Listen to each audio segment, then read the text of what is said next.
जग महायुद्धाच्या उंबरठ्यावर असताना देवदेवतांचे आशीर्वाद आणि पाठराखण आवश्यक असल्याच्या पार्श्वभूमीवर स्वरा आणि मोहित नाईक यांनी बोरी येथे साई मंदिरात पूजा केली।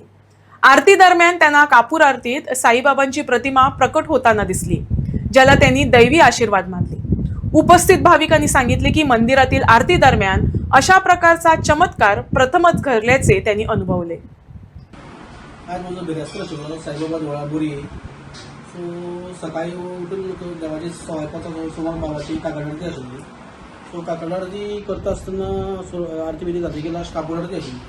सो कापूर आरती करतकीर नरेश म्हणून आमचो ते साईबाबा मेंबर कमिटीचो। सो तो ते मागीर आरो धुवपाक वयतालो। सो धुवपाक वयता आसतना तेणें नोटीस केलें की एक साईबाबाची मुर्ती त्या कापूर आरतीचेर सारकी तशी देवळान जी मुर्ती आसा साईबाबाची मेन देवळा सायडीन हीच मूर्ती त्या कापूर आरतीचेर सारकी तशी प्रकट जाल्ली आसा। सो तेणें म्हाका हाडून दाखयलें, अरे तुजो वार न्ही आतां म्हजो वार। सो आपल्याक कितें तूं सांगपाक जाय कितें तूंच पळय म्हाका सांगना। तेणें म्हाका हाडून दाखयलें हांव तें पळोवन सामको जाता पळय अशें कशें म्हळ्यार खरेंच पळय हाजे पयलीं अशें जालें केन्ना आपूण तरी 10 वर्सां येता पळोवन तर आपणें कांयच पळोवना। म्हणटकीर हांवूय म्हाका तें पळयतकीर कितें जालें आनी म्हाका दिसलें की म्हाज्या आज बिरास्तार वचपाक देवान पावन करून घेतलो।